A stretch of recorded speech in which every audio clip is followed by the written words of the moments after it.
It's Monday. Could be morning, could be afternoon, could be night, or it could be Tuesday morning. Depends on where you are in the world. How are y'all doing? Um, we're just looking at it for real good. We're gonna see what's up. Let's take this into consideration. So let's go.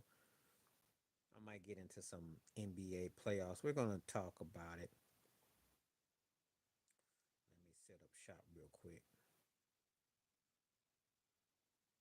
Gotta get this thing going. Let's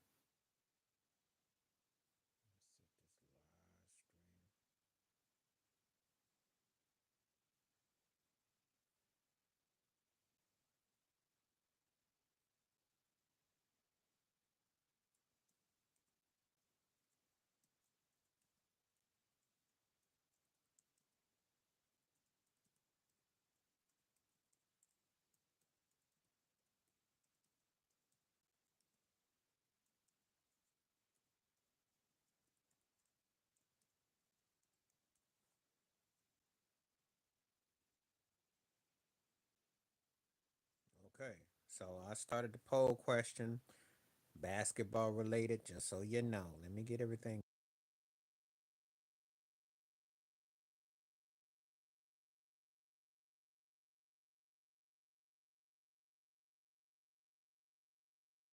Question here because they, this is an interesting juggernaut right here with these paces, and I gotta spend some time talking about them.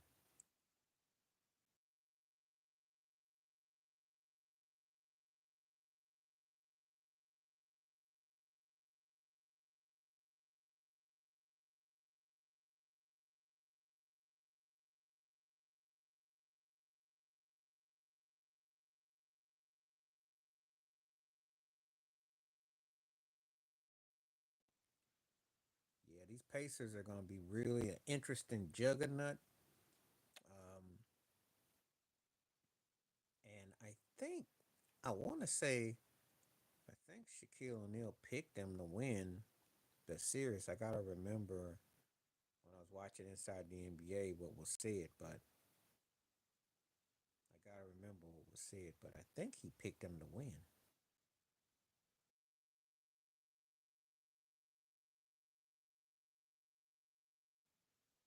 I think he picked them to win. I don't know what that mean in English. You better tell me what that mean in English because I don't speak English in here.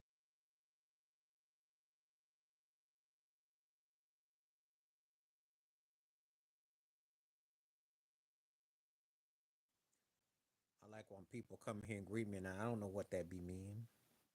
Just say what you mean. Translation. But anyway, let me get into this since we're starting to show off whatnot.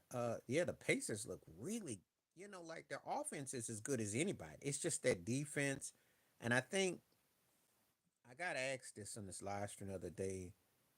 Did I give much of a shot? I think because I remember how they looked disappointed against how they looked against the Celtics last year. That they choked away a couple of them games, and I thought that they got the offensive talent to be a problem, but defensively they were horrible. They've actually gotten better. Some people are looking at Tyrese Halliburton and saying, "Okay, well you beat the Bucks, but who wasn't gonna beat the Bucks because Giannis aside." But this was pretty. Now obviously it's only one game. Garland didn't play for Cleveland because of his toe, so don't get overhyped. Donovan Mitchell, and it was a pretty close game, but the Pacers do have the kind of offense they can hang with anybody, and they go 6, 7 deep with their scoring. Rick Carlisle does have a nice situation with his team. So are they the most dangerous team left in these playoffs? Because I'm looking at Denver, Minnesota, Golden State, OKC, and then the East. You tell me Boston, Cleveland, and the Knicks. But the Pacers can pretty much handle. They're kind of like don't forget about us. So this is an interesting little matchup we got that we're talking about. So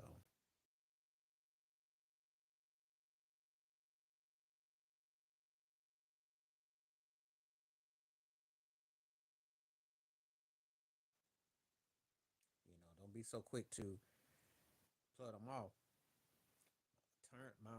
Turner hit that big three, yeah, before the end of the third quarter.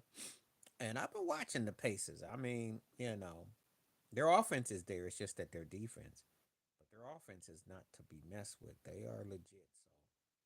So I thought I would bring that up because they look pretty good. They definitely gonna be a problem. They're gonna definitely be a problem if they get through Cleveland. And I gotta believe that they do want to get revenge about what happened last year against Boston because they blew that series. That could have been more of a series.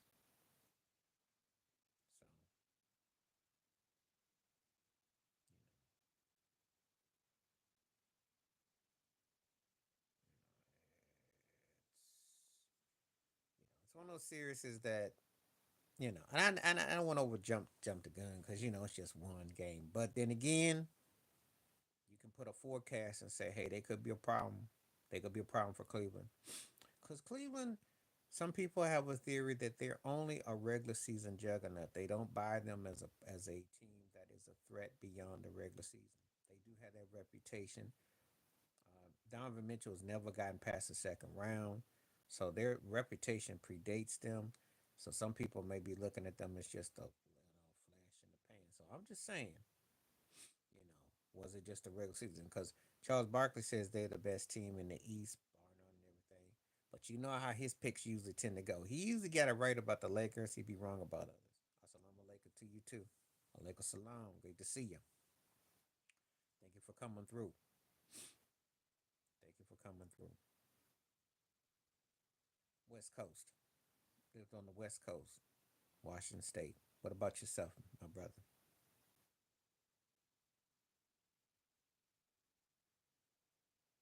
Where you from? And thank you for joining. Now, where is that by? Because I need to get some education and do share with everybody that who be watching this live stream. Not offhand, but I was wondering where you could lead it on the directional map to tell everybody.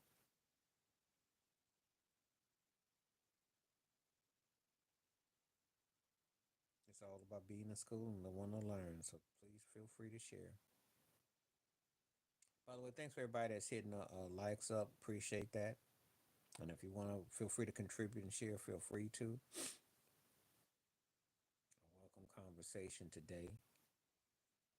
Depends on where you are in the world. If we're in Europe, it's like a holiday. Depends on where you are in the world. We are just taking everything in minute by minute, moment by moment. So feel free to converse.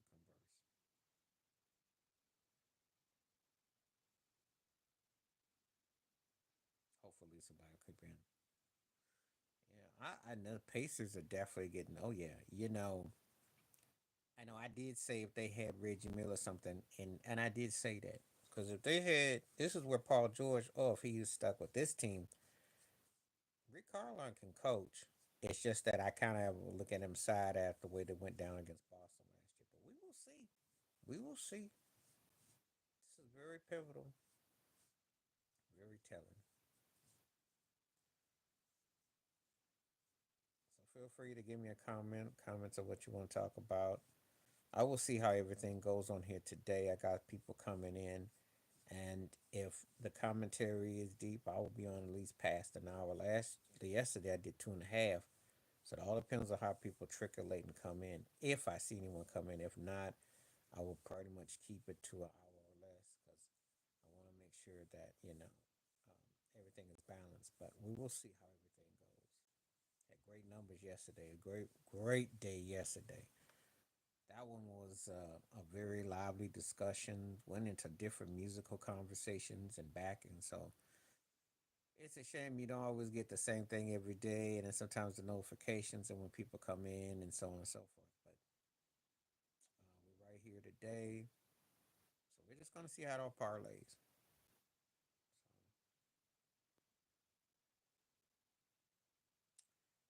The only problem is that sometimes it gets quiet here, and then once it does, then it's kind of like, okay, can I, be motivating people to come through?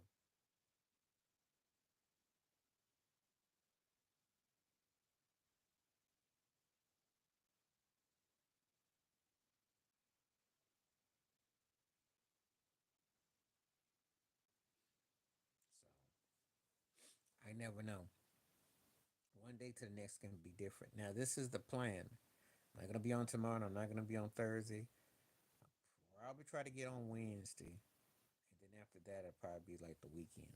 Cause I did like this will be like 7, 8 days in a row. So I figure y'all have enough of me for cause it's been like every other where people come in and they don't come in and they don't. So I want to make sure that everything is doing its totality. So if you want to talk, today is a good day. Cause I'm gonna not as much during the rest of the week, probably Wednesday, and then dicey on Friday, definitely Saturday, Sunday. But it just so happens that the time works out real well. So anyway, looking forward to anybody want to come through today.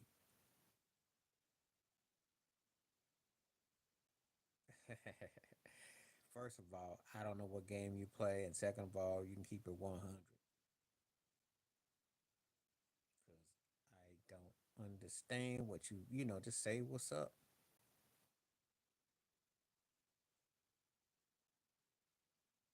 And who, how do you, what do you, and what does that pertain to? I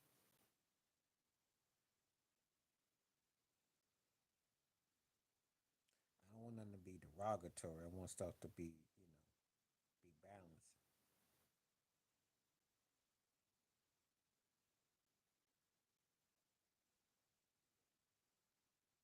I hope that this, I don't know, seems kind of trolly. And I don't really want to partake in something that's going to be offensive because there's enough going on. I have enough to deal with as it is. What's happening? How you doing? Welcome aboard. I think I gotta take that one out because I don't want that to say that. What's happening? Tell me where you're coming from today and how are you today? Anyway, we got good, like yes, again, good visible visibility. Glad to have people coming through. Um, Always welcome conversation. So we'll see what's up. We will definitely see what's up. 60%. I think the Pacers are gonna, it's just this matter of defense and don't and how they balance of when they lose, how they bounce back. Yeah, okay, good, good, good, good. Glad you're here. I figure I come a little bit early today. I'm not gonna be here tomorrow. I'm not gonna be here on Thursday, maybe Wednesday, and then definitely Saturday, Sunday. So I thought, because I can't say Friday, but definitely Wednesday, probably a little bit later than this on Wednesday if I do come through. So definitely towards the weekend after today. So one day and then skip because I've been on here for like 7, 8 straight, and I don't want to get burned out. And then of course people coming, and then it's not the same quite every time I come along. So until we get like a combination of more, that way I get a estimate of what people come through.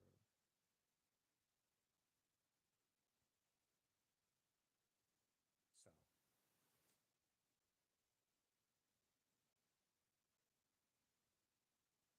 but anyway, how's your day going? I thank you for coming through. It's a basketball related question, but of course we could talk about whatever you want to talk about. So feel free. Thank you for hitting that like up. Whoever did, appreciate that. That helps out immensely. When you hit the likes and you hit the polls, and that shows everything is like mentally goals. So thank you for doing that. And then we get on for to the next.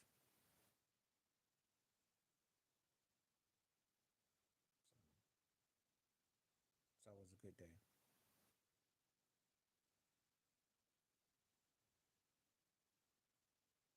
And I try to say hello to everybody that comes through.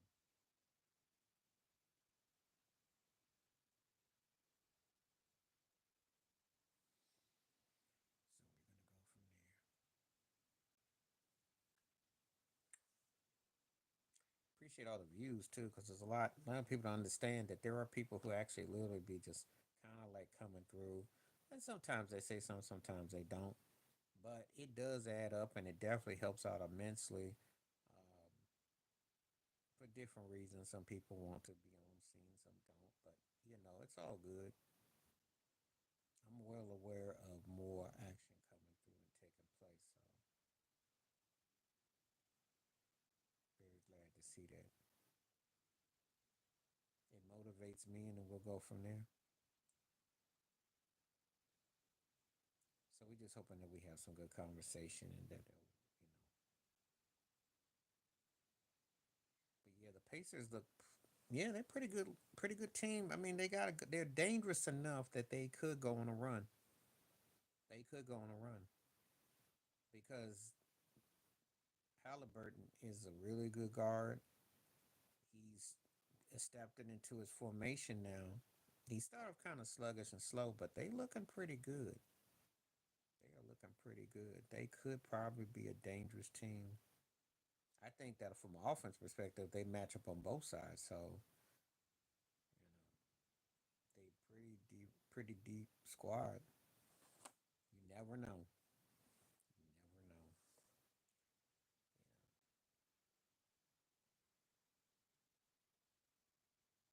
They're inside out. They physical. They're athletic, and no one sees them like that. And Rick Carl was right. No one has really given them benefit of the doubt. It's been kind of like passed over. I think it's because though Tyrese Halliburton is good, really good to very good, there hasn't been that familiarity because no one get unless you're a basketball fan and you follow them. Nobody really follow them like that. So, but anyway, that's a pretty good observation, and that's what it takes to win. You have to have run 6, 7 deep. So that's my observation. Of course, I got asked about Golden State. Buddy Hield came through. I said it on this live stream. That was gonna be a key. Jimmy Butler was important, and of course, Steph came on in the fourth quarter. Draymond was huge, but Buddy Hield hit big shots, so it was very important. Houston got to do something with Jalen Green. They got to get an offensive player because that's a squander of a team. Did you? I didn't. I saw it. You didn't. I did respond to it in a different form. I never did a video on it because to me that's got more to do with the Puffy situation. Since Diddy ain't there to be the mediator between the two, I think that's what that's about. That's one of them faux pas without Diddy around. Business is getting done in a different way. So he ain't there to negotiate between the two. So now she's coming after Mary J.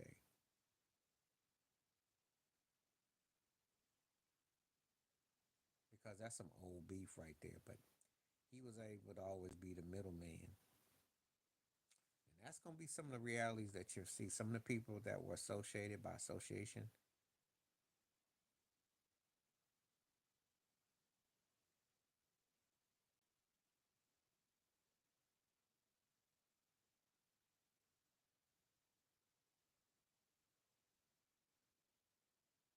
people were told. People were told.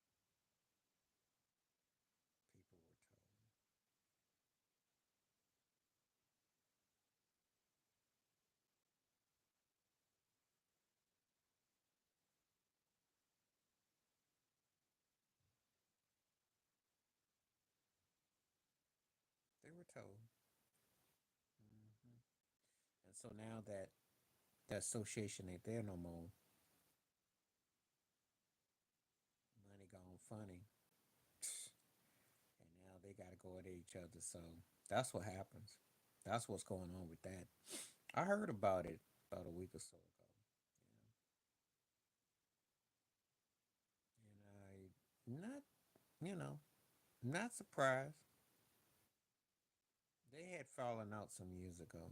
Mary J fell out with a lot of people, but Diddy was covering her and he was covering others.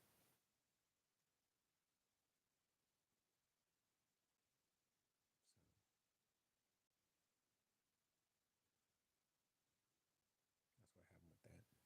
a good question though. 50% about the Pacers. Okay, that's interesting. I thought it would be a little bit higher. Well, we still early in the broadcast, so we'll see. We'll see how those numbers go one with the other.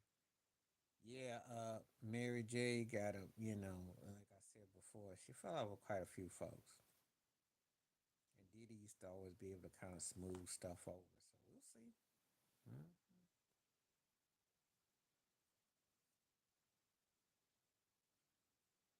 She's touring right now too, so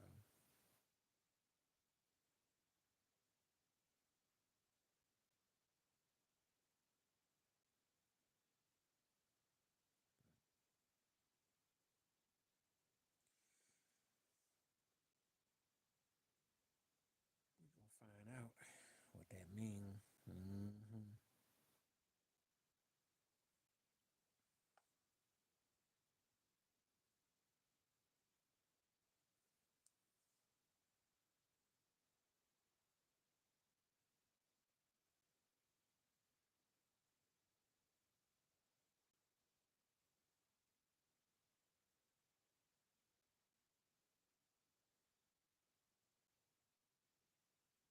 See what we're working with.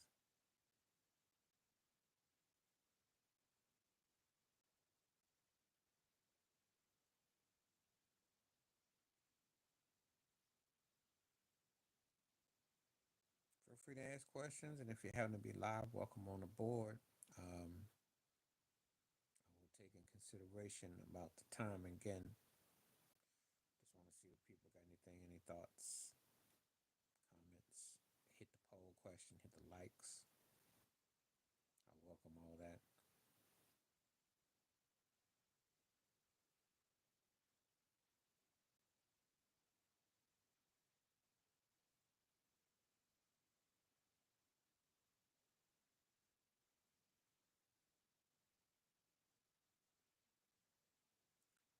Yeah, it's a little bit different day. Monday hits a little bit different. Some people had a long weekend. Some people had a lot going on. So some days we have it where it's more. All depends. I am working on quite a few videos I got coming out, so we're going to see. See what we're working with.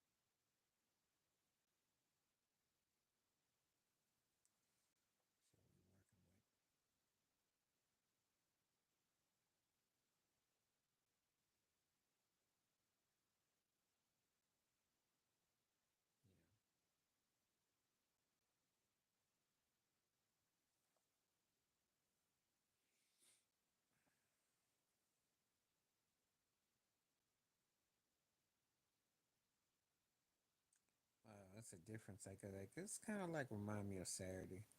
So when people come through, and then I didn't really think much about it. She doesn't really do nothing for me.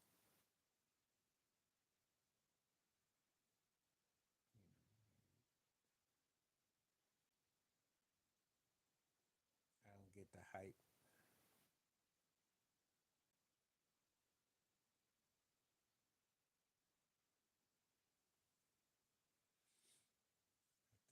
I think when you start doing that, you start pushing the agenda for your children. I don't know about all that.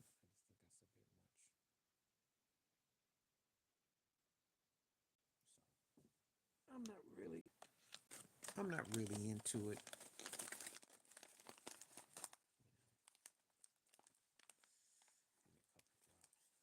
I'm not really into it. That's not really my thing.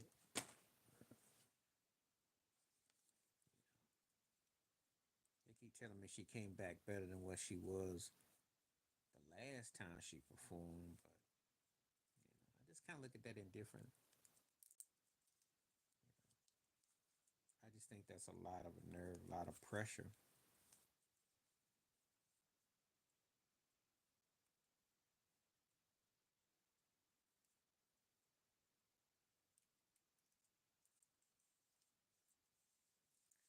I just say it because I don't look at it as an age thing. If you got it, you got it.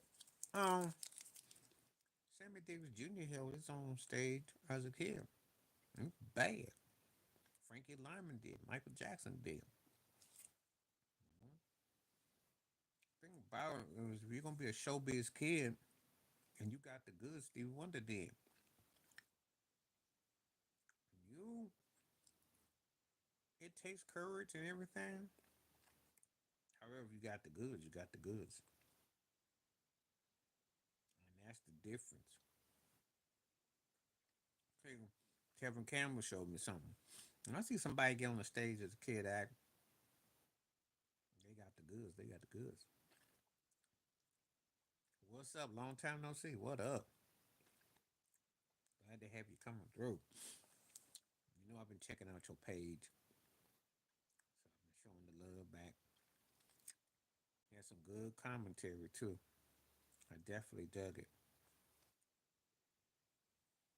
I think that last one was about fill in the blank or something. I like that.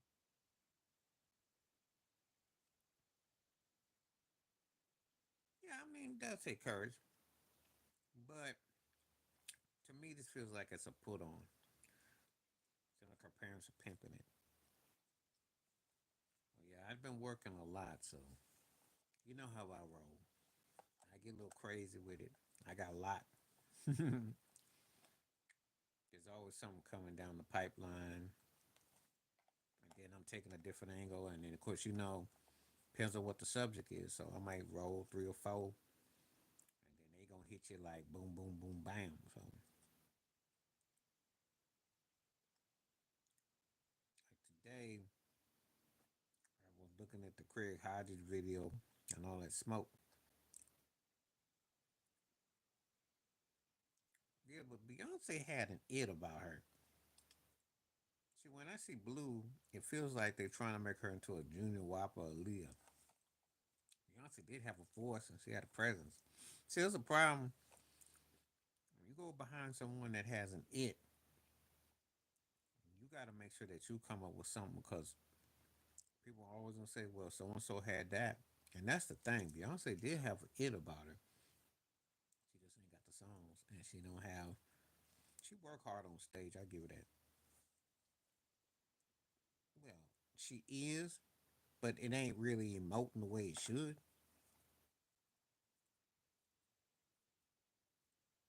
If Beyonce had the goods right now, she should be in her Whitney Houston, Aretha Franklin bag of something memorable. Not that garbage she's putting out. She got the wrong song, but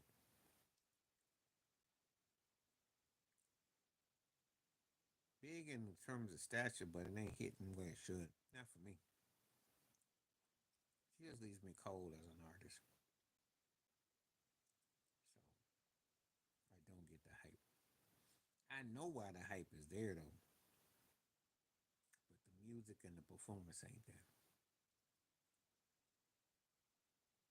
It's like you're good, but you're overrated. Take some time away and come up with the right thing as opposed to just putting stuff out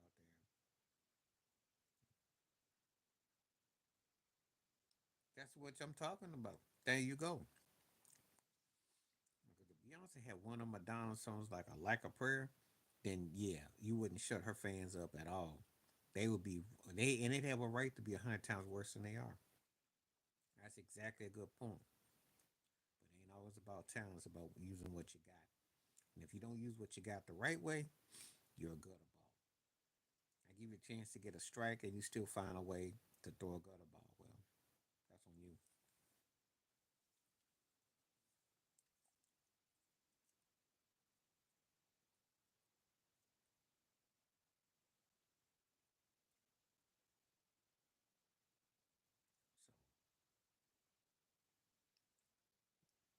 So it's Curtis Mayfield said him the break. So and some of these artists don't show any growth.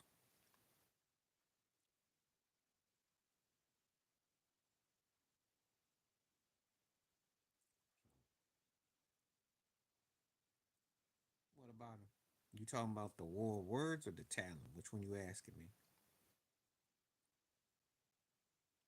to specify when you say that.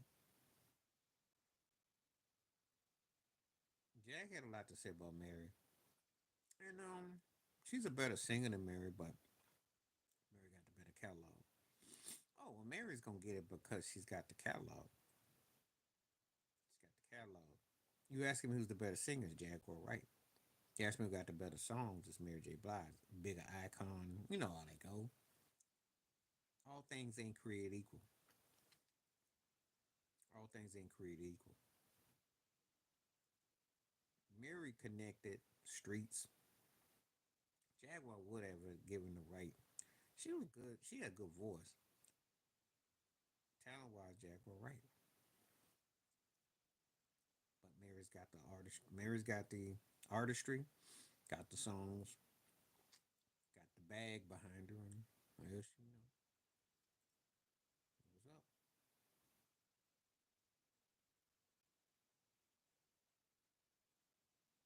That's interesting in the comparison too, because there was a lot of similarity there too. Mm, I don't know about relatable. She got the songs and she got over in a bigger way, and things worked out like that. I don't know about relatable. Who do I know relates to Mary J? She's got her hold ups and always got some drama and issues.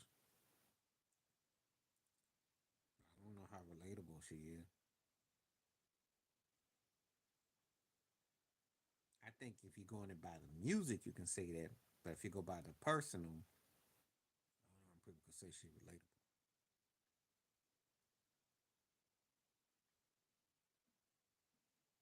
Mm. I liked her a lot more back in the day. I'll tell you that.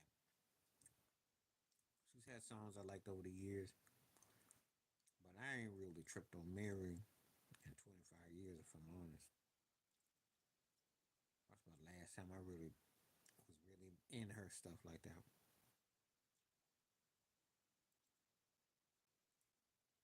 Both. That's a good question too. Both. And I'm gonna use that as a future. Thank you. You just inspired me, Charlotte. I'm gonna give you a shout out in the future. Stars born great. Because I'll tell you why. There are artists that it's like they were born to do what they did. And then you got artists who worked really hard. Um, you got artists that you see that they went to the next level and then they got there. They paid the hard work. I'm gonna use that, Charlene, for the future. Somewhere in a few months, I have a video I'm gonna use that for. Not right now, but that'll come up. But um, they are born. There are people that are naturally gifted that you sit there and you go like they were like born to do that. And then you got people you didn't see it coming, and then they kept working on their craft, and the next thing you know, boom, and it's like wow, they put the work in, and then it seemed like it happened overnight, and those are the ones that it's created. So it's a mixture of both. Um, the ones that are born to do it, they just feel like naturally gifted, and then the ones that are created, they're the ones who kind of like. I'll give you an example. Michael Jackson was born to do it. Janet Jackson was created to do it. There you go.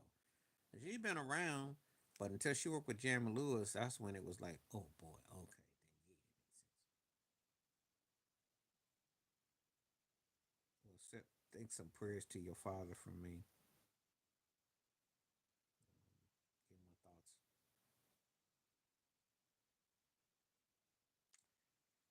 Yeah, that's why I talked about these paces. I think the first round ended on a dud. The games I thought, um, the series I thought like Detroit, New York didn't go seven, and the Clippers and Denver and Rockets gonna stay. They ended with a dud, so it was disappointing. It was disappointing. To be honest with you, I like more series like Minnesota and the Lakers get it over with, or what happened with Miami. You know, the Heat of my team, what happened with Cleveland. Don't like no long drawn out first round series, especially if you have an anticlimactic ending. Detroit, New York was compelling, but it didn't go seven, so it didn't stop short. But that's how I look at it. Yeah, that's what I was meaning about to answer your question, Charlene, which makes a great topic.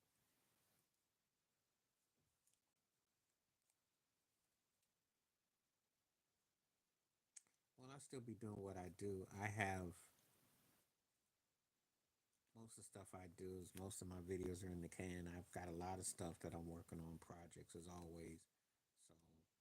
So, you know, I'm always a busy cat. I do stuff to keep it busy, keep it going, and then just kind of go day by day.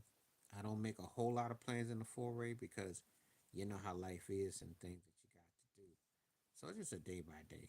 Hopefully, good weather and do a lot of walking and outdoor activity, which I do.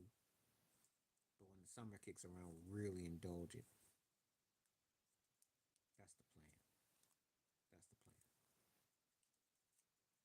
Because I like to go on nice walks and journeys and take in the good weather. You know how it is. Yeah. So that's my plan. But yeah, Charlene, that's it. We can say that about a lot of artists. Um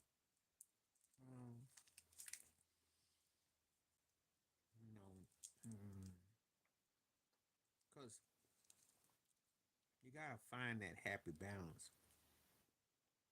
You know, like I'll say this. This might sound controversial. I don't care. Michael Jordan was born like that. Kobe Bryant was created. Yeah, that's what I noticed. I share in those same exact sentiments, Charlene. Same exact. We always appreciate when TSP comes through here. Good soul.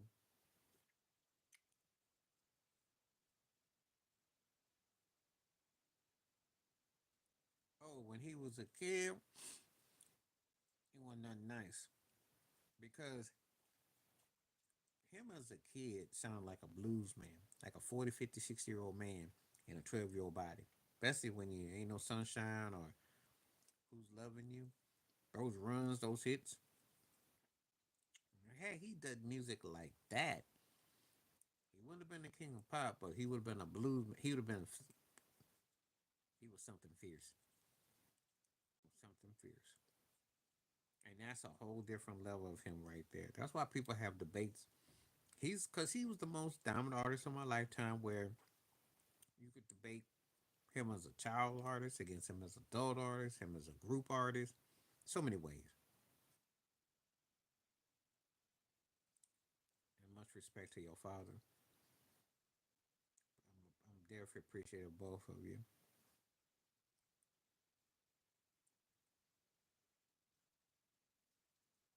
Definitely appreciate that.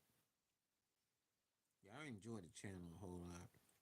It takes me back, and there's things that I go like, whoa, yeah. Especially the green in some of the pictures.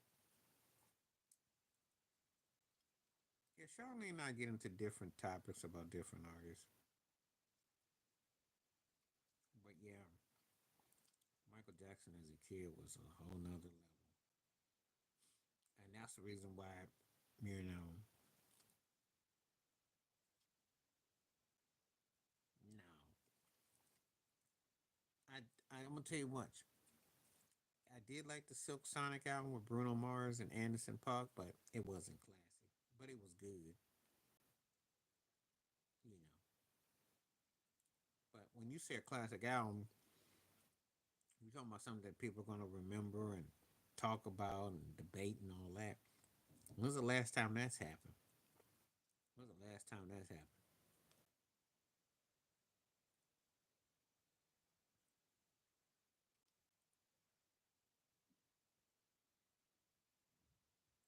50 Cent be telling that lie because it's fashionable to tell that lie. Best at what? You have no record stores. You have no competition. You have no standards. And you don't have songs that people are walking down the street bopping to. I encounter a lot of different people. Breezy ain't popping like that, like that. You know, I don't know what world they be living in. I'll give you an example. I went to church yesterday, and these cats were younger cats driving in their whip, and they were blasting Bob Marley. So ain't nobody playing that stuff. Better dancer, Hammer, Hammer, because he brought the pain. Are you kidding me?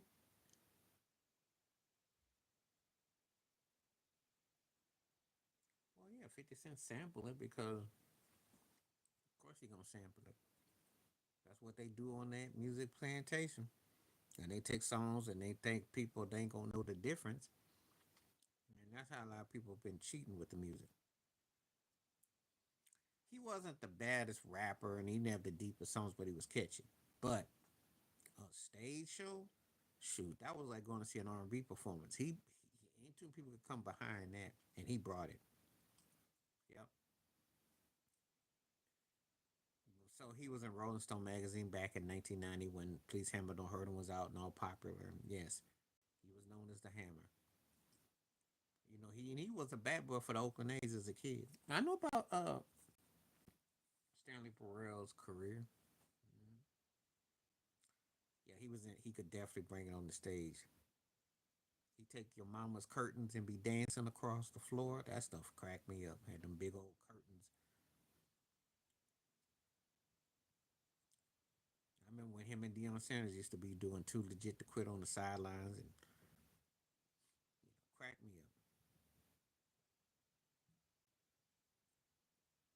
Yeah, that was when he was supposed to sign with Death Row, and they didn't come out.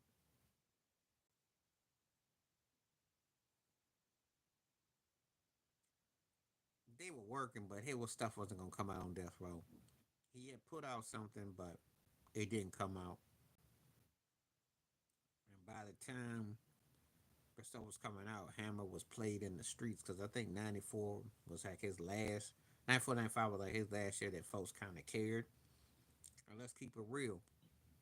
If you weren't around for hip hop back then, if a cat got like a 5, 10 year run, that was equivalent to 20 to 30 at the time. So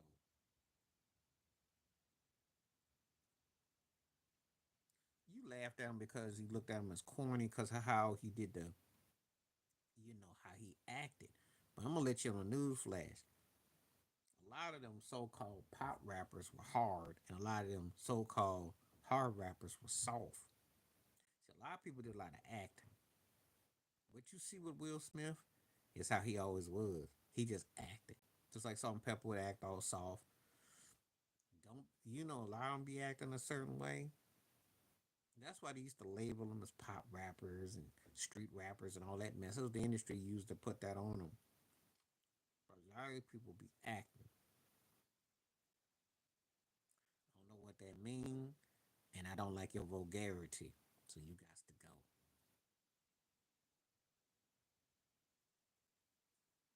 Oh, Salt was too. Spinderella got hustled out the whole thing. But if you don't, a lot of them were acting a certain way to sell to a demographic. That's how hip hop was pushed, and that's why you got, you know. But when you understand, no, you don't even know me, and you come in here addressing some stuff like that, and I have men and women on here, and people don't talk like that on this site. So you either address it formally and be respectful, and I don't know who you are, or you got to roll. So that's how it works. And that might work on somebody else's phone. That don't work on this phone. I don't be dealing with vulgarity. Be respectful. We gotta bring back some cleanup in this time and the way that we address people.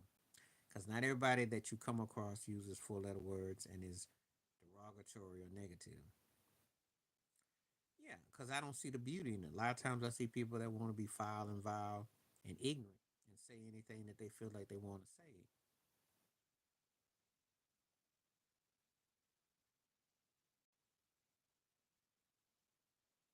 Well, you came on here to say something and I just corrected what I saw. Abdul Carter. No, I didn't see that. And I'm not even familiar with who that is. And why would someone ask for someone's number? I mean, I'm curious. Because you got to tell me the context of it. Only thing I would say, if you come in here with respect, simplify, we cool.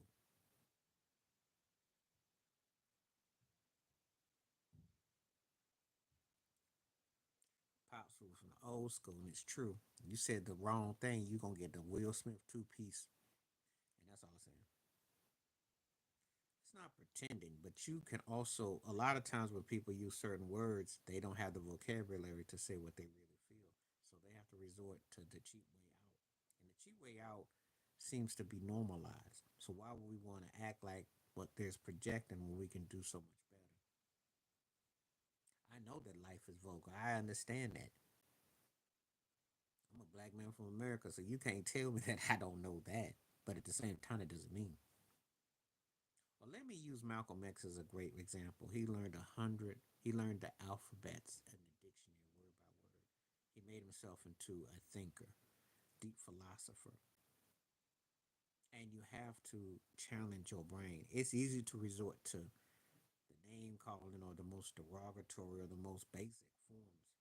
Doesn't mean you have to subscribe to that point of view. That's what society and these people want you to do.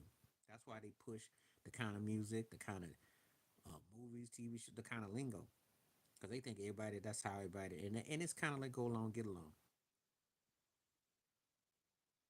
Mm-hmm. Well, you learn how to evolution. See, I watched the old clip of Muhammad Ali today, and he talked about racism, the way he experienced in Milwaukee from 54 years ago, and he said how people were acting, but he was articulate. He didn't even have a deep vocabulary, but he was articulate, and that's the point. You have to study and the nuances. You learn to respect that because it's too easy and too cheap just to say the same old same. But when you can articulate in a way where you make people think, then they're like, oh, okay, you're challenging my brain. That's all we ask for.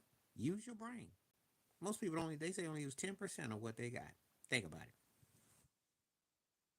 And you spend 90% being, trying to fit in and assimilate. And assimilate to what I don't know. Because there is nothing out here that I would say, oh, do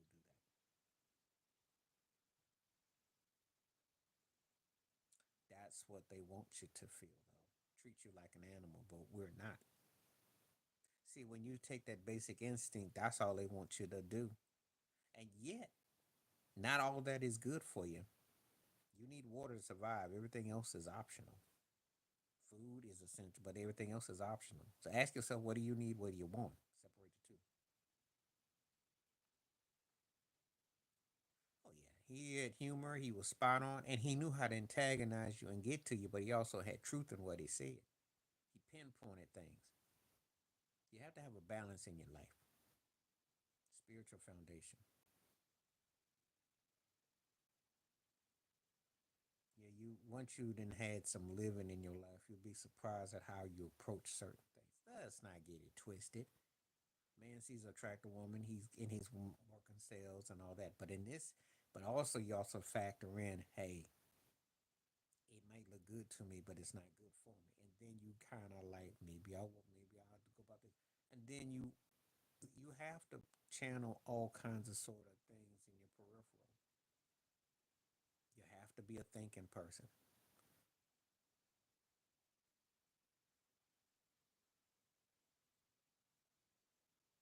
Appreciate that. That's Charlene is right. Because you know a well-fed mind is a power and wealth. Those other things can come and go, but if you know who you are and you know what you are sustaining, attaining to be, can't nobody take that. Use your noggin. That's all I say. It's important to have that wisdom. It really is. We know how cold this world is. We know how hateful people be. We see all the stuff that goes on. And I tell anybody, I said, do you want to be like what Trump pushes? Because Trump pushes this meat and potatoes agenda, even though, so it's different. Oh, thank you, thank you.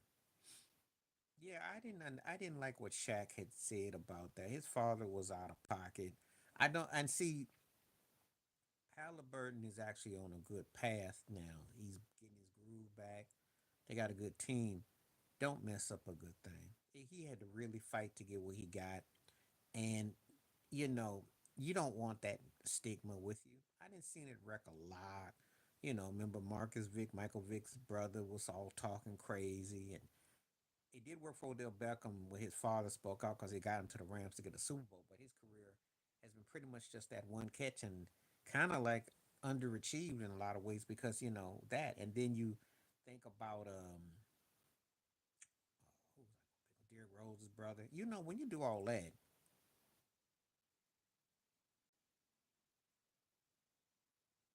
Hmm. Yeah, you know, because that's messing up with John Morant. Look at John Morant. John Morant. His pops be all in the videos, all having Suge Knight, did all dancing all in the circles, and it's not working good because it derails. You want to live vicariously through your children so bad and say anything and do anything, and it's not a good look. It's not a good look. You know, you want to be able to just say you respect the talent, but you don't want to take away from what they put the work in, and that's where the problems lie.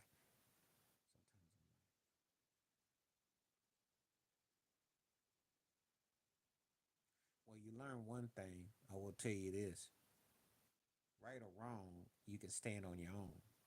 But if you don't speak out or say anything, you go for anything. So sometimes you gotta be unpopular with your choices, but you have to be willing to roll with those punches. That's how I tell anybody.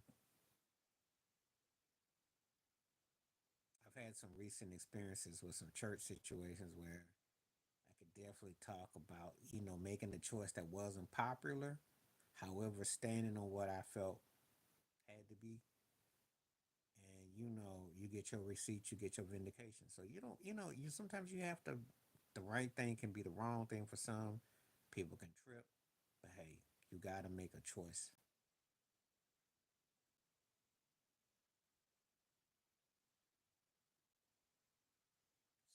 So that is essential.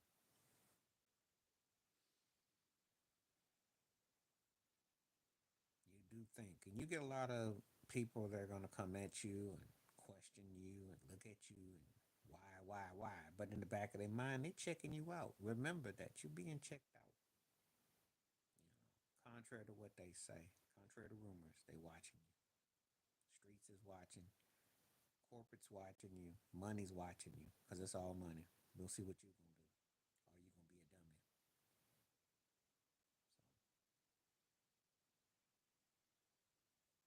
But anyway, that's the take on that.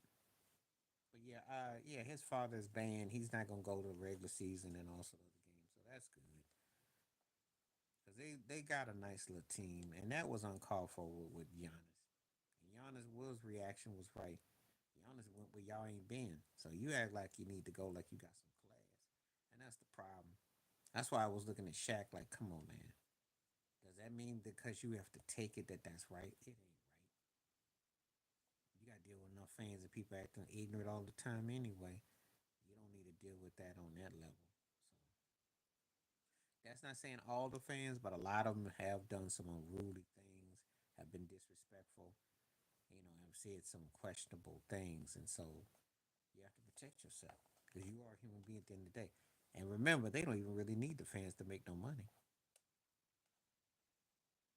Remember that. That's just something that they kind of throw in as a caveat. Because one thing during pandemic, it showed you they making money off of revenue and commercials. They don't need nobody in the stands to make that money.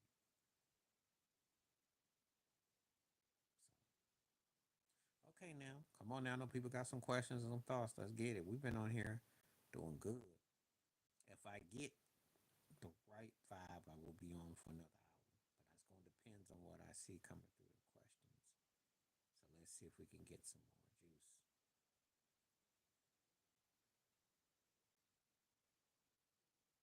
But anyway, I do think the Pacers are probably,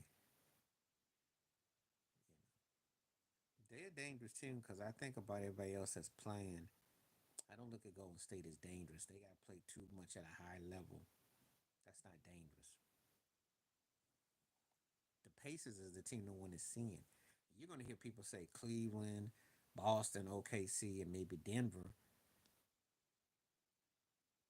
and they love to romanticize Minnesota. Ain't nobody going to romanticize the Pacers. That's where I'm going with this. It's a different situation here. It's a whole different situation. Okay. Thanks for the likes and the poll reaches so far. So this is good. It's working in unison. Definitely.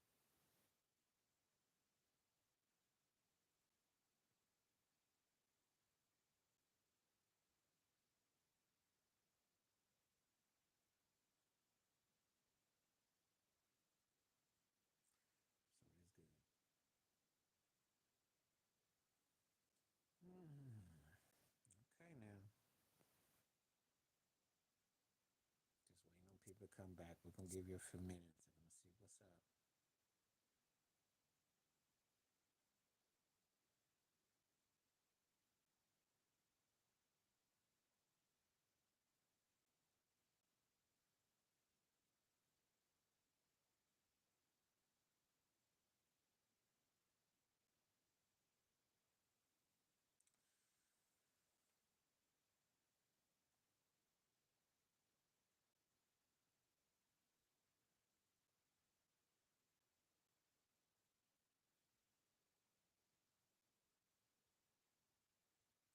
Yeah, there's a lot to take in with stuff.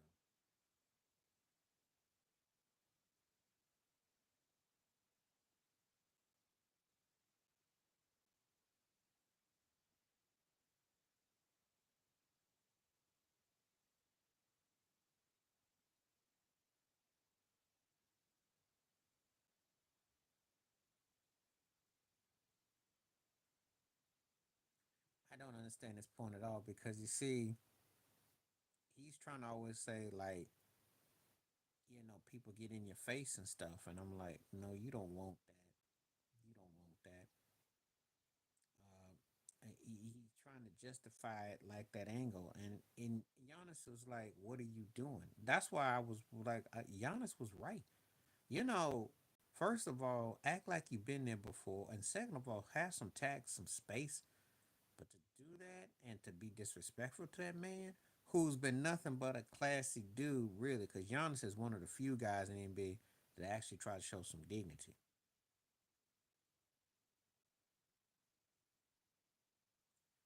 Oh, that goes without saying, because TNT NBA is far better than that garbage that ESPN's got. I make no mistake about it. That's sad that they have to be associated with that plantation.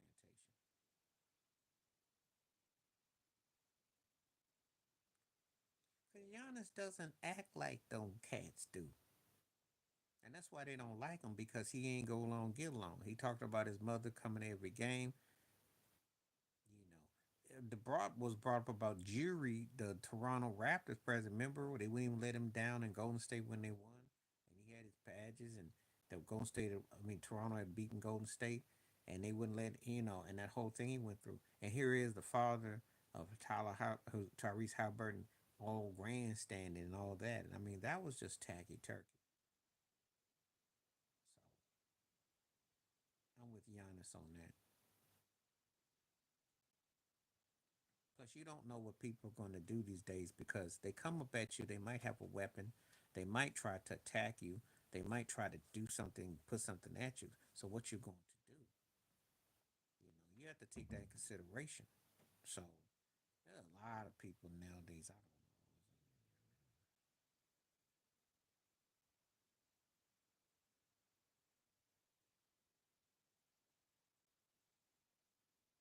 know. Okay. Well, I like the Pacers. It's just that they always came up short, either because whatever was going on. I like him too. I think he's a good second option, not a first option though. Because I think sometimes he got a little bit, and I like his talent, skill set. It's just I think as a second, he's kind of like a better version of Bam Abayo. I'd say like a better version of Bam. That's what I would say. And if you get him, and I'm surprised Golden State didn't make a move to get him. I don't know why they didn't. Yep. I ain't saying about Lamar Odom. He better than Lamar Odom. I said second option. Lamar wasn't no second option. Lamar was the third. saw with Kobe and Lamar, that didn't work. Lamar had better overall skill set, but he didn't have what you know.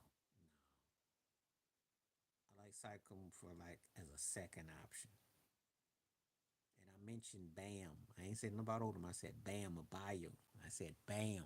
Miami Heat. I said about no Lamar Odom. Lamar's one of those guys that's got more skills than most, but the mental was never he wasn't there. So I can't do that. I can't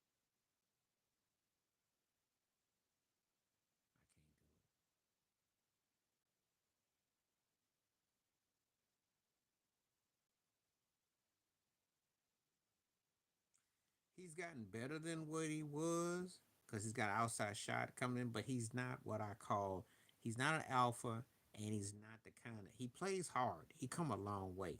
And he'll give you like a nice close to 20 and 10, but it's more 18-12. But he's just not the dude that can really get it like that because it doesn't impact you. You're not.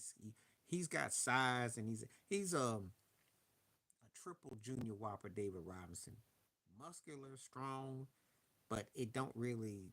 It's just there. It's just and it doesn't really offset.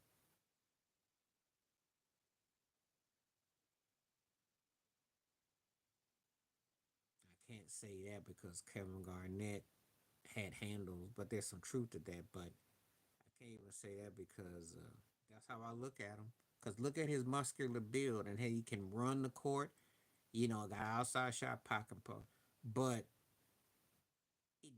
it doesn't levitate towards anything because he's not an alpha leader. And the reason why I moved the David Robinson analogy, Kevin Garnett was not a leader either. He was a great talent, but he wasn't a great leader. He never moved me as the alpha. His skill set, but his make game was not alpha. When he got with Paul Pierce, he was better. See, this is what people understand. Just because you got more talent don't make you alpha. There's a big difference. Now, Shaq was, as Charlene asked earlier about born a star and created, Shaq was born a star. Kobe became created in that dynamic too. The only thing drunk is you because you getting ready to go hit the sides. Yeah, that's what it remind me of. Bam remind me of a triple junior whopper David Robinson. If he could find his Tim Duncan, if they found somebody that could team up with him, then he would be scary. But you see, with Jimmy Butler, with Tyler Hero, it was kind of one and all the same. That's what I be getting on. Other people don't like it when I say that there was no alpha. I know what them guys can do, but there was no alpha. Jimmy Butler is only gonna be as good if he's got an alpha besides him. That's why he's gonna look great with Curry. Tyler Hero, yeah, I call him 8 Mile, put the hoodie on. He ain't meant to be no alpha. Yeah, I remember a couple years ago he was trying to say he was better than Trey Young. So there you know where the mindset is.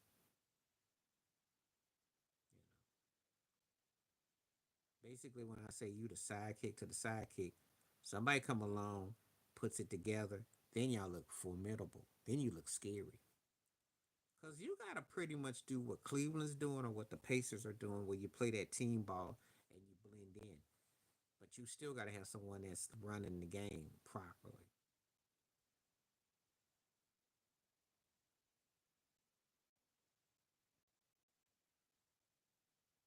No, no, it's not the same. The problem is this. Denver should be the favorite with that front court. They got starting five that can score, but OKC actually does it. Jokic makes life a lot harder. He doesn't get Michael Porter Jr.'s behind or Aaron Gordon's behind near enough. Jamal Murray comes up in the postseason. They play halftime. They play when they feel like it. And they fooled around with 7 games against a Clipper team that Kawhi Leonard, who just came back after taking a 5 month vacation, gave it a threat. Zubas did pretty good, and James Harden did his usual 2.5 games and then checked out. Norman Powell never really got off. That's why they're so frustrated. He should be dominating. If you dominating for this, you should be. I can't see it. It's not no revenge. The truth is, they should be pretty evenly matched up. Now it comes down to who can impose their will with their bench. That's the key. Denver ain't got no bench. So if they can beat OKC top heavy, they fine. But if they have to go past the tummy to the toes, they gonna get beat. I have a way of analogy to saying these things, but it's actually once you get past the belly to the toes, OKC got them beat. Think about it, because Denver's top heavy. Jokic, uh, Gordon, and Portis. If they don't dominate that, and it goes down to the guard play, and then after that, because once you get past Russell Westbrook, that's it. Denver is cooked. So they better hope that they don't be in old series with OKC where it's a lot of we add these other parts and then we. So that's what I'm saying.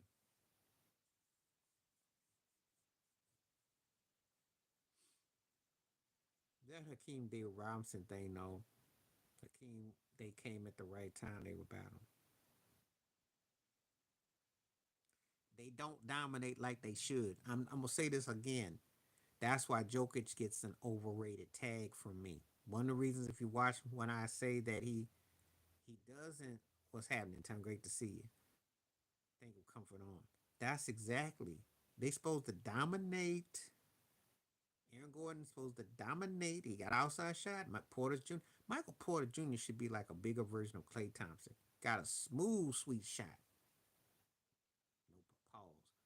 But he don't play like that. Aaron Gordon be flexing. They don't take advantage. And they fool around. A lot of these chippy. That's why Mike Malone got fired. They lost about 5 or 6 games just on not finishing.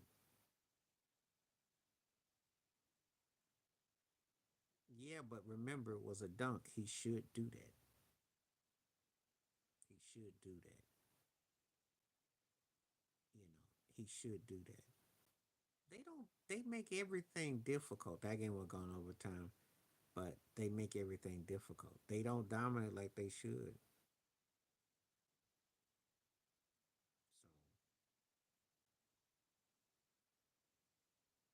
So that's why I'm not. I should. They should be able to be Golden State.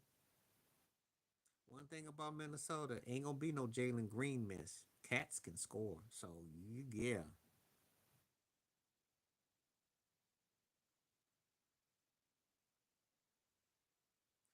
Well, this is the thing to answer that question, Tom. That was just Rick Carlisle bad coaching last year. It wasn't even no revenge. It was just stupidity on Rick Carlisle because there's a couple of choices and decisions. It was game one, and I think it was game three or something that he did something stupid. Act like he got bought and paid off to look the other way because that was dumb. That should have been a 6, 7 game series. That was dumb on their part. Well, you're gonna have Rudy Gobert out here looking like old Shaq Chamberlain, if he gets the inside post. Yeah, well, of course he's gonna have his hands full. Because Minnesota come with size. Julius Randle can get 20 a game, that's problematic. And they top heavy on the perimeter. They drag you out. They go there can pound you inside. It's gonna be interesting. What's the mismatch? It's gonna be interesting. And the NBA wants Anthony Edwards to knock out Curry, so I think they'd be happy with that.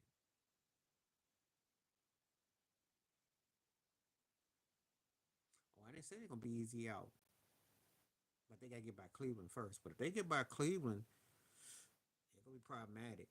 But no, I just said Rick Carlisle, his coaching in that Eastern Conference Finals left a lot to be desired because he made some boneheaded choices in that series. It wasn't so much the Pacers didn't play good against them; his play calling cost them a couple of games. That's what I was trying to say.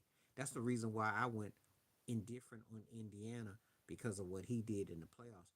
Not that I didn't believe that they were doing as an offense, but he made some suspect moves as a head coach. To me, he was in part help hurt them.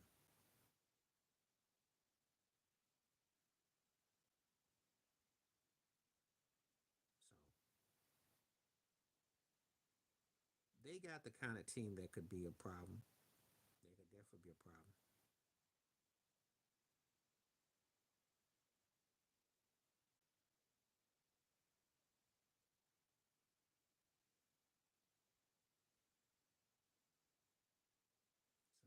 how I look at it.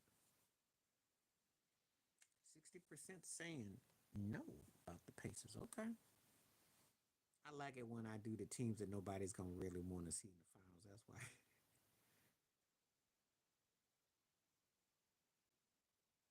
The G League is just like college basketball. It's just a warm up to the pros. It's all about analytics and it's all about trying to find people that can be tweeners. That's what it's about. That's what they're teaching. They're teaching everybody to be a tweener, which you pass, you run, you catch, you play within a certain routine parallel. Yeah, he cost game one and game three. They lost two of those games to Boston. That if they could have stole the first game, and I think it was game three, and then they had that one game where they were up in the third. What was it the game four? When they were up on the games, they lost.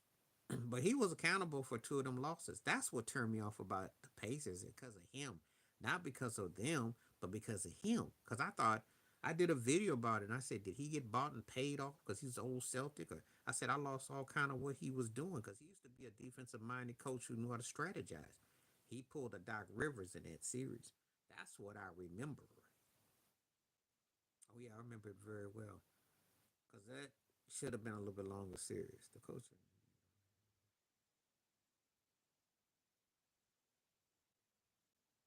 He got to do what they want him to do because Adam Silver calls the shots. So he's got to play go along, get along. They don't want defense because it ain't sexy and they don't sell tickets.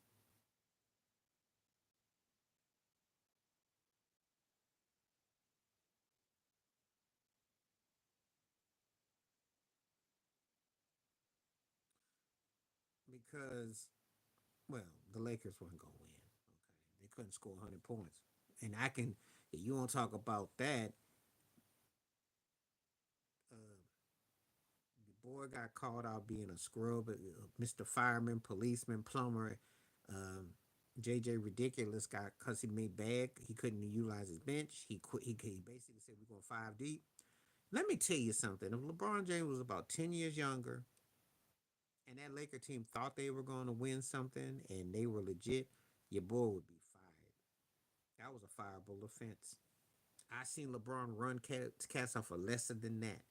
That was embarrassing the way they lost to Minnesota. Game four, and then we'll have a game five to be that flat at home. Couldn't crack 100, and Minnesota had a chunky night. Well, it's also a strategy though. And I'm gonna tell you what Chris Fitch did. He did it to wear him out. The long ball, the back tap, because AD was pushing on LeBron, getting physical with Luca. It wore him out. That's why I get what JJ was saying, but it's wrong. But he right in this sense. He right that they need to be in championship fit shape because they weren't fit. He wrong because he got out coached and he didn't give them no blow and they fell off. So I understood the logic. I got it.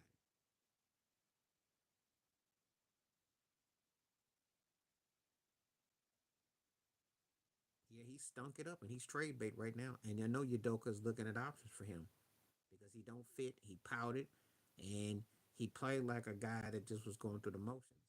And see, when you got a young team that's second seed and do what they've done, you cannot afford to lose that team because you're going to lose that team because of some turkey being jive. And this is embarrassing. He got a chance to be one in a couple of years. He got a chance to have like a Donovan Mitchell type of situation. He could definitely be a 25 point a night guy. Now, when now does he go to another level? He's got that in him. But what he dropped was horrible. He was that was horrible. Think about it. You go 7 games, you're second seed, and you're in 5 or 6 of them games. You had a chance to win the series if this cat can even flip 12 points. You could have won that game in Golden State. He didn't show up. He didn't pull the Draymond Green single digit. Think about it. Draymond Green outscored him in 2 games in 1 game. Now think about that for a moment. That's embarrassing.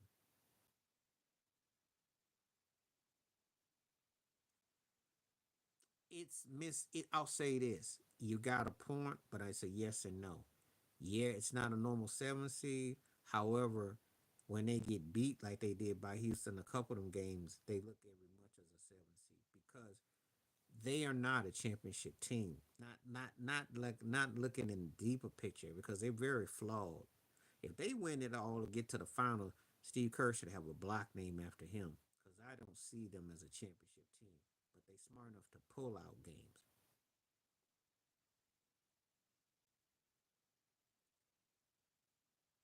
But he can still have moments where he go off. He's still good enough to get 25 points a game, even without having all that against him. Problem is that there is a lot of just not a will. He doesn't have the will. And Yadoka was classing him not to read him the riot last night. Well, you know he wanted to. Because if this cat even shows up to score 10 plus points, they're going to win that series. And that's really in a nutshell. There's not a lot separating the two. That's why I'm not all blown about when you say Golden State's not a normal 7 seed. Because I'm not, yeah. Oh, yeah, I know what you're talking about. They came and they balled, and that was a tough series. And Curry knows. See, this is how you know Curry's 10 years older. 10 years ago, he might have looked past them. That's coming up. That's a reality.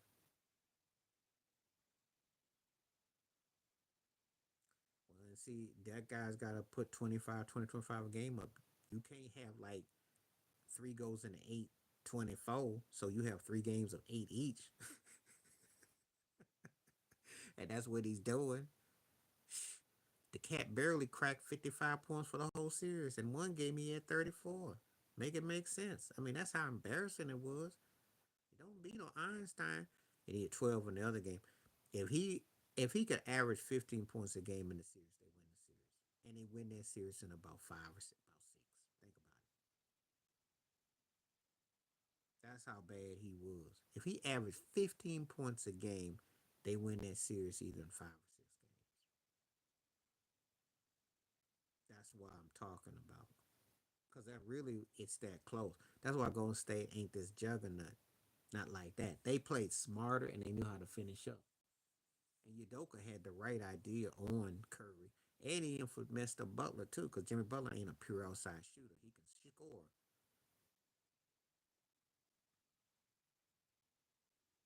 Oh, they can do that. He's gone. He's gone. And it's a matter of who can you find that can,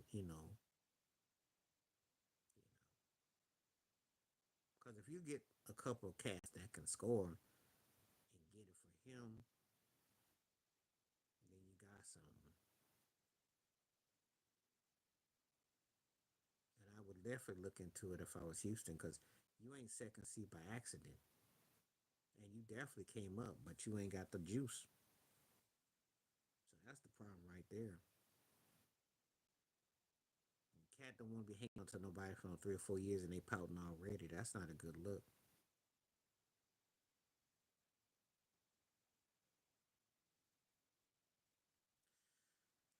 It depends on if Udoka wants to deal with him now. Udoka is a championship level type of minded coach, so I don't know if he wants to deal with the turkey acting all indifferent and nonchalant. That's the question. Because if you get this kind of attitude, 2 more finals, you're gonna be just like Memphis, a team that was a waste. He do be cracking me up. He gives you. Mm-hmm. But you see, he's got a method that works. That has to be developed.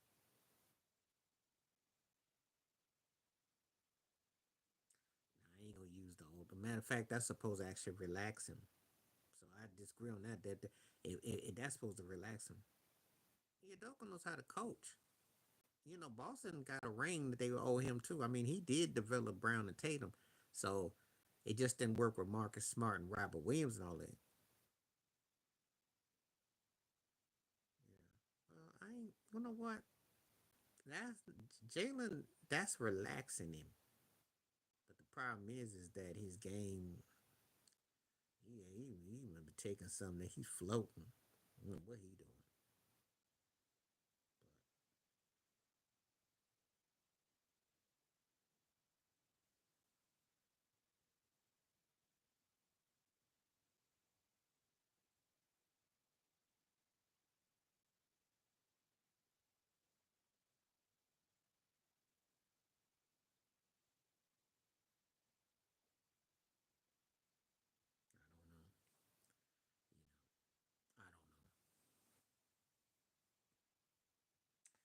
57% says know about. Okay, that's pretty good.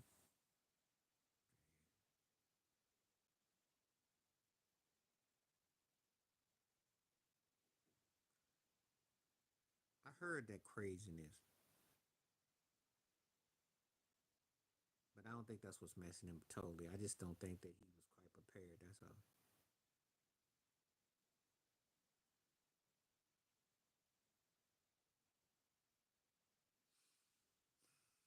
Well, give me some other point guards, and I can answer your question. Because see, the problem with Halliburton is this: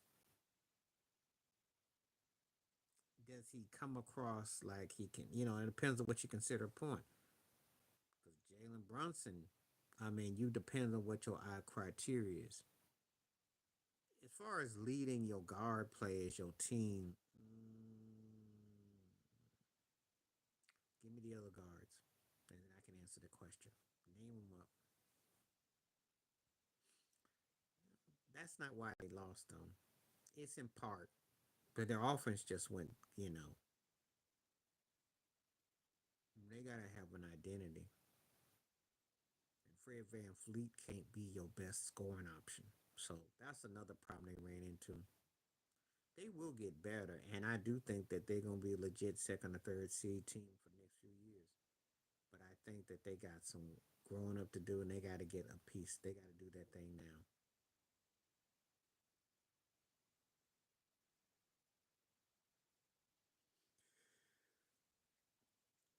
Tell me who the other point guards are, and then I can answer your question. Give me the names, and I can rank them for you. Because see, the problem with Tyrese Halliburton is that I like his game. They keep on naming names. These cats are more like tweener point guards, if you ask me, though, because that's kind of how I look at them. Well, he's better than Trey right now, because Trey Young is a gimmick. He's a triple junior whopper, Steph Curry. We all know that. The logo threes, and yeah, yeah. So when you say that, that's why I'm asking you. Name me who you consider, because Shea Chris Alexander, Shea would be a tweener, and he's more scary than Halliburton is. Jalen Brunson is more scarier.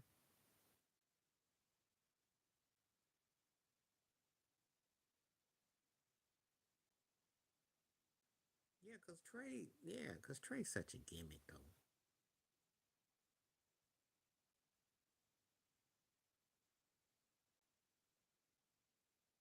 What's happening? I don't think that. Again, I'm not getting into his personal life. I just think that his game. Cade Cunningham is a great example, and I like Cade a lot. He need a running mate. I'm gonna tell you something. If he had a running mate, then you would be saying he's the best.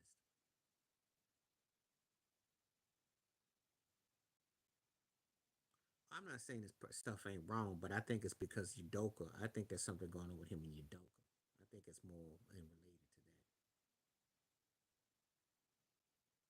because now everything is blurry, and Trey always is the leading assist man because he got that nasty. If you watch Trey Young at the top of the key, he got that right pivot. He gives you good dimes. He turns the ball over too much, and he's bad shooting and play no defense. But he got the dimes. But again, that's not what they pay him for. They pay him for. Mm,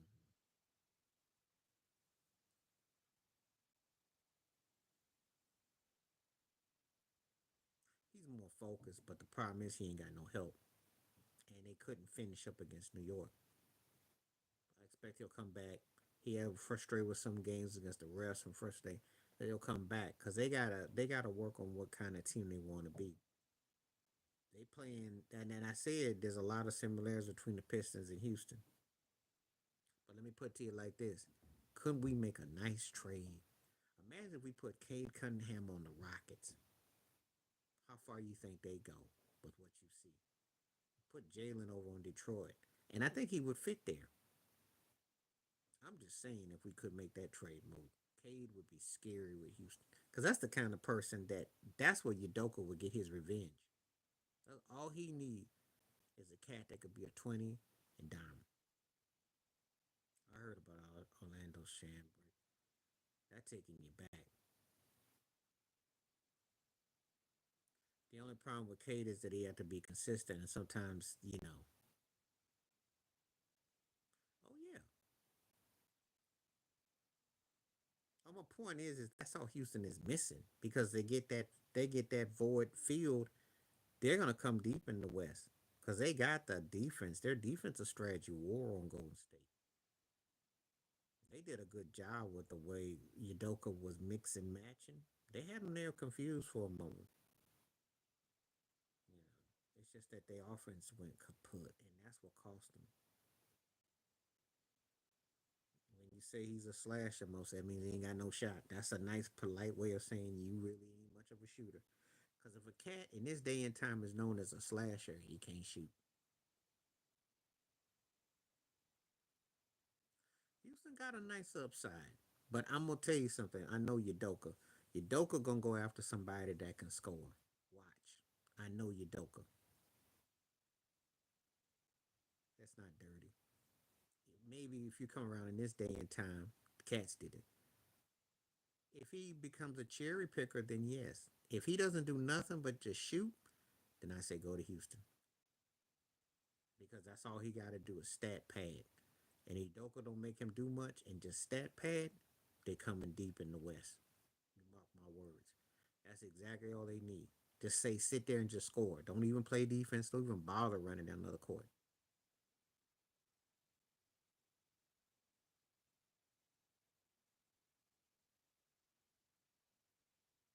Oh, they'll give a green. I'd make that trade. Because if I'm Udoka, green got to go. I can't take a chance this turkey going pouty lips and pout two or three more times when I got this young core. And you don't get to keep a young core. Two words for you. Memphis Grizzlies. How'd it turn out? How's that turning out? You can't lose. You might hit your peak in your prime. That could be it if you don't make that move. You don't know what you're gonna get, what's gonna happen. I don't think they're gonna sit there and stay pat with that. I don't think his ego got the best of him. First of all, he messed with that woman in Boston, but that was the most loaded thing to load him because of that. That team did get to the finals. That team was in Game 6 against Golden State in the same form of fashion. They were just young and green. Ironically, they didn't have enough to finish up. That's all that was. But he did get them to a finals.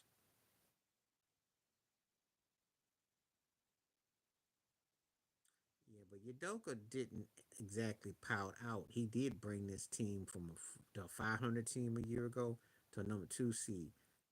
Green ain't stepped his game up like that. I wasn't.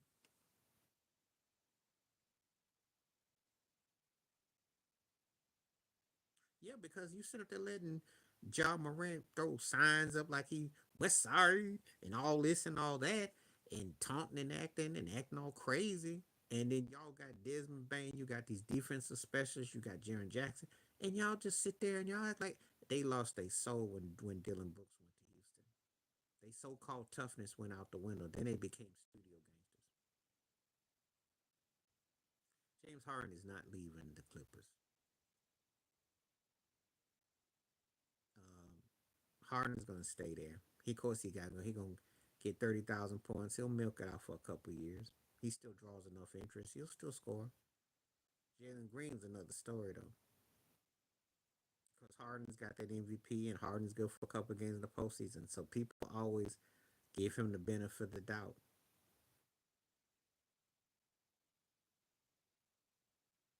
James Harden is not going back to Houston. That's not gonna happen. That's not gonna happen. Now, Jalen Green for Norman Powell or Jalen Green for one of them boys in Portland that we talking. They gonna go after somebody that's younger. TW. I never get called that, but what's up? That's not gonna happen. James Harden is not a finisher, and you know Udoka would not go after no James Harden because he doesn't respect him. He needs a cat that's a standstill scorer. He go after Durant before he go after Harden. A cat that can put the ball in the hole, not some dude that would lollygag and kind of front.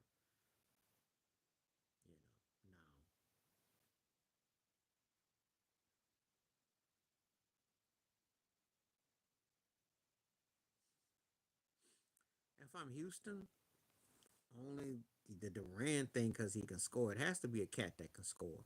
One of them cats from Portland. No, he's playing for that 30,000 points. That's what he playing for, the money. But he also wants to get 30,000 points.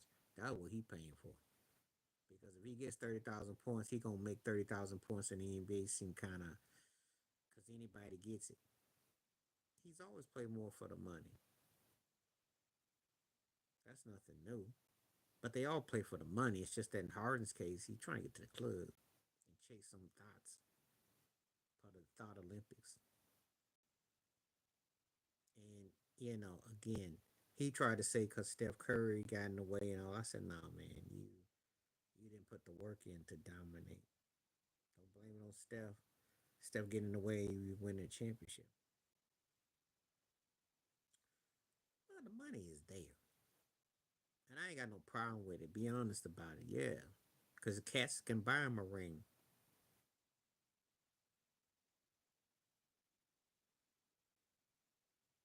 No, he still played pretty good this year with the Clippers. He had a pretty good season. He had a pretty good season because he actually had to carry a lot of weight without Kawhi being there. The problem with him is when it comes to money time, and you gotta have somebody who can keep him in the check.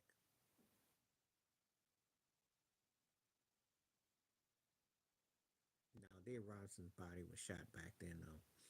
He didn't have it in him no more.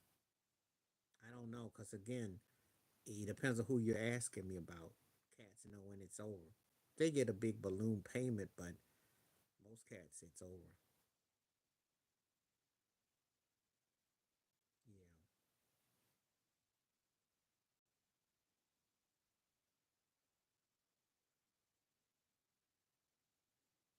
it's just a situation where you just don't put that kind of But the cats will take the money. They always do.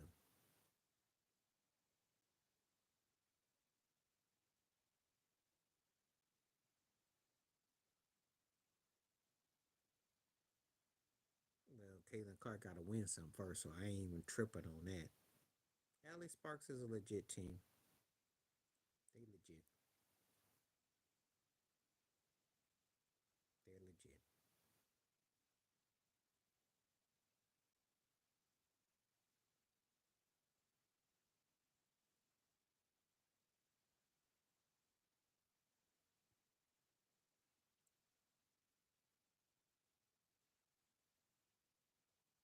You can bring the theme back, but you can't bring that back. And it's not the same. It's not the same. Amal Rashad ain't gonna go chasing behind who he would chase behind this out. He won't. Oh yeah, Harden can flat out play. He still got a Euro step. He still can move. He still got that bop and weave, and he's closing on 30,000 points. And he will get the play. He just ain't getting no championship out of him. You ain't getting that kind of play out of him. He ain't got that. He never had it in him. He never had it in him. And some cats just don't have that kind of umping. Adam Silver can talk about bringing. It's not the same. You don't bring no Bob Costas, none of them cats, because it's a different NBA today.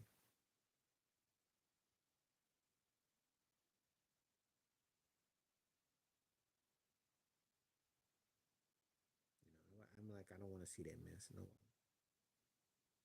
The problem is they got too many lousy games with lousy announcers who sit there and troll and always try to find 99 ways to have something to say about LeBron James, as opposed to actually what's in front of them. So it's just bought and paid for, and I don't like it.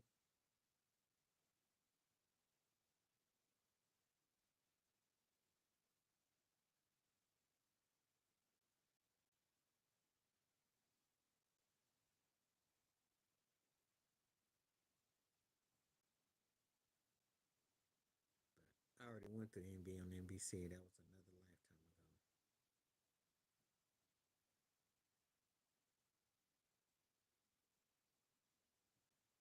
I think they used to have more games in daytime. That's what it was.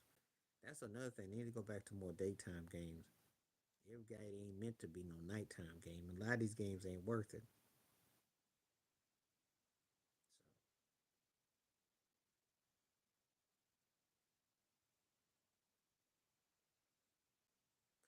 They're gonna have a strike. Once I bet you when all them cats strike, they're gonna renegotiate, and the cats that ain't straight with they bag, they gonna have to pay. They gonna cut it down. You can bet your bottom dollar on that. If, if, if, if Cat plays like what they signed him up for, he has to figure out a way to offset Porzingis. Jalen Hurd has to come a big. They have to have uh, two or three cats that you don't see come up big. That's the only way. And then, of course, with Boston being hurt, they got to hope. It's not like they can't score and run with them, but can they put some defense? Can they get timely stops? That's the big thing. So I'd say there's about a 30-35% chance they could, but they're going to have to really knuckle down and not get caught up in Boston hitting them with that wave or that bench. Because when Boston hits you with that wave, that's when Al Horford goes off. That's when Pritchard goes off. That's when Zingas goes. You got to be ready for that wave. And Joe Mazzulla is underappreciated because he be bringing it. They come in waves on you. The only reason why games be closer sometimes they let their foot off the gas and they get a little slowed down. But yes, I'm saying that's gonna be a problem. And they're well disciplined because Joe Mazzulla got. I'm telling you, that guy is a strong coach, and it shows.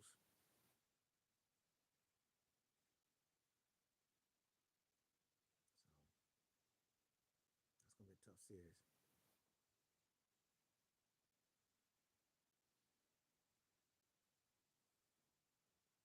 Yeah, yeah. Well, they know how to win, and it took time. It took going through what they lost those years at Tatum and Brown. So they're now they're playing for historical perspective.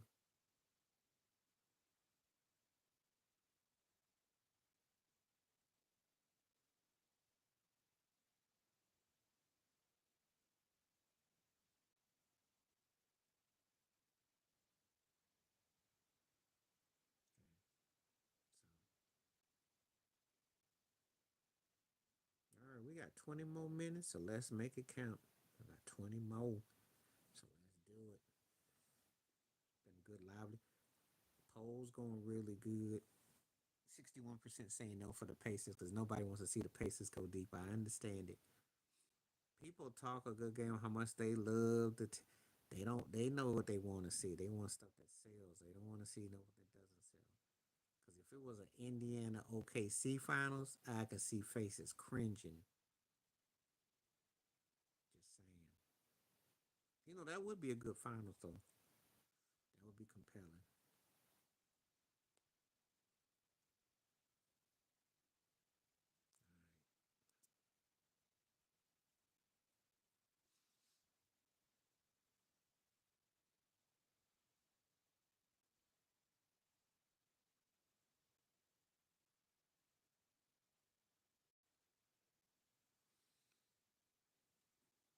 Okay.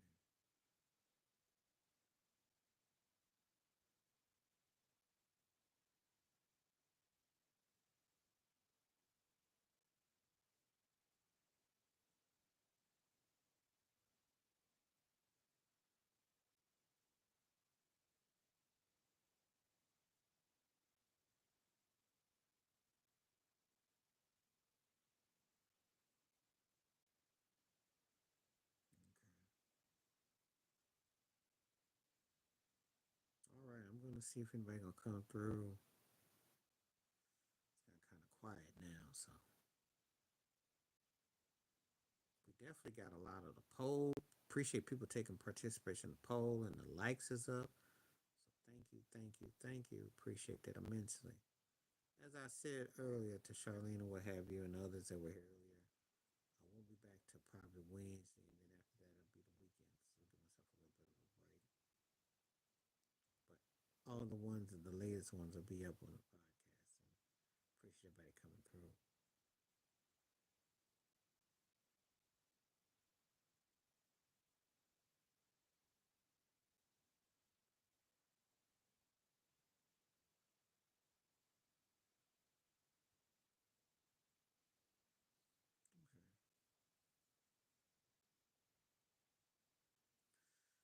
Testing, testing, see if anybody's out there.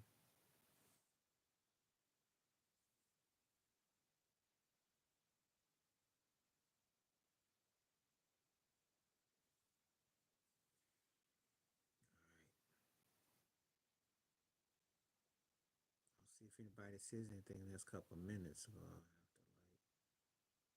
pull about a little early.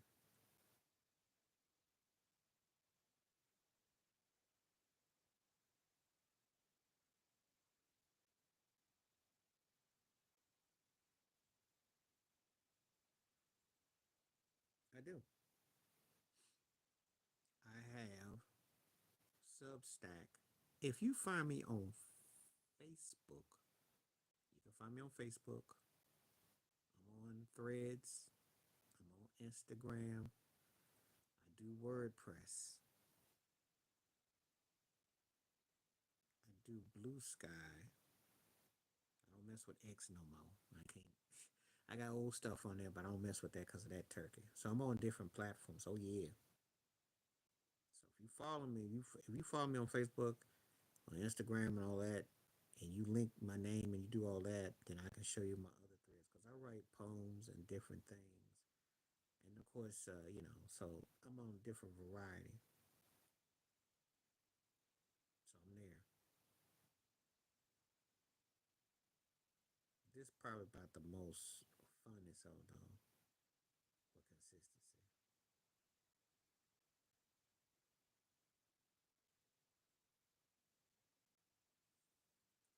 63% saying no.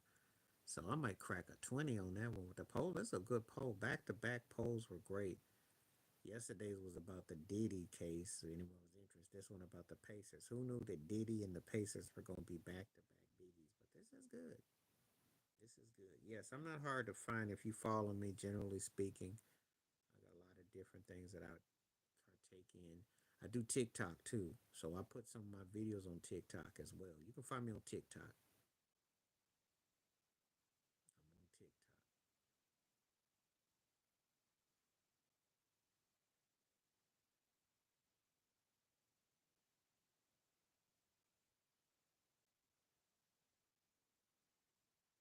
I think the last thing I put up on TikTok, I can't think right now. I did do a Craig Hodges video on TikTok. The best to your pops, and thank you for stopping through. Appreciate you. My best to your father, and I hope you're doing well. And thank you for coming through. Looking forward to our next conversation. Peace out and appreciate you. Thank you. Oh yeah, no doubt. Keep it classy, keep it honest, keep it real, and I always appreciate the ones that show the support, the love, and the real. So I don't forget. It could be anywhere else in the world, but I'm glad you came through and thank you.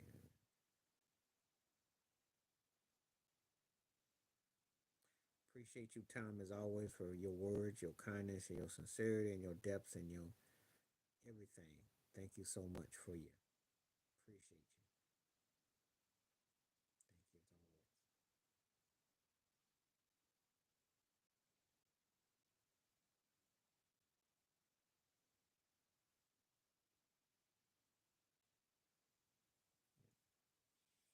Thank you as always.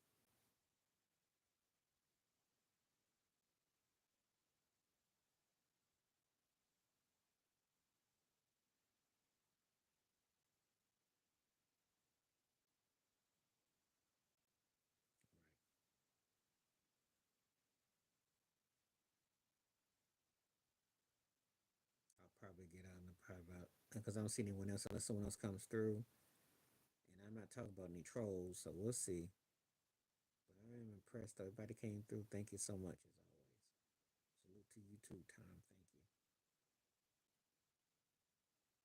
Thank you. It's been a good day again.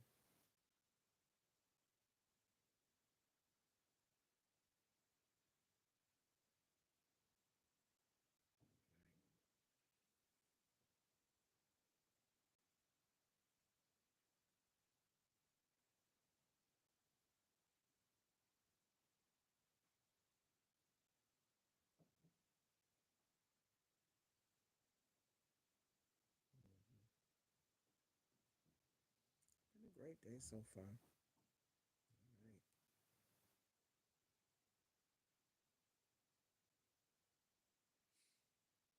If I don't get anyone else coming through, I might pull it a little bit some quicker. So we'll see. We'll give it a few more minutes.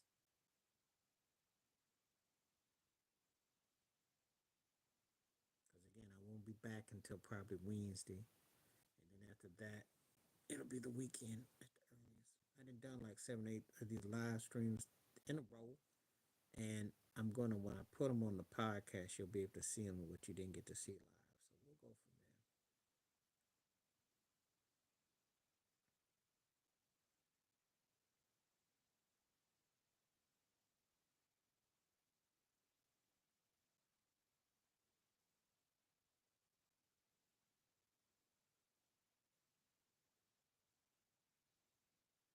So anyway, yeah, I appreciate everybody that contribute, participate today.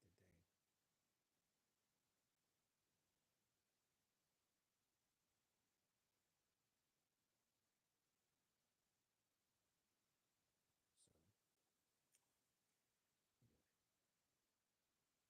no, never. Don't let no one tell you that it ever is. You got something you want to do, make it happen. I see people in their 90s going back to school, getting their education. So no, you got a breath in you, you got a step in you, make it happen.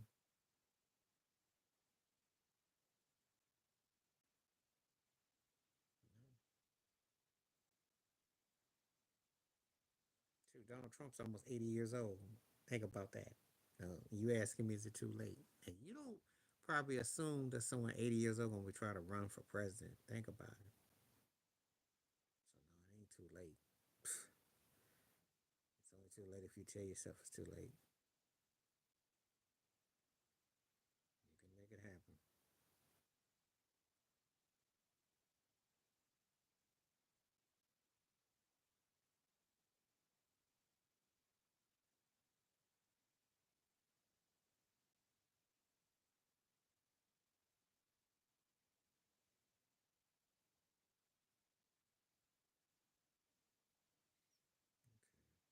I think I'll give it about a couple more minutes.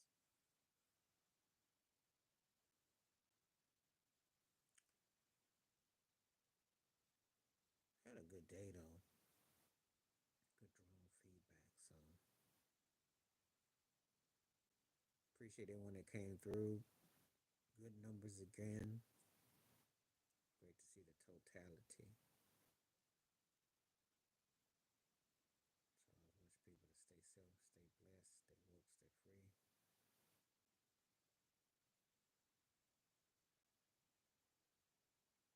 And we're gonna go from there. So we got another great day. And I think I'm about seal the deal in just a couple minutes.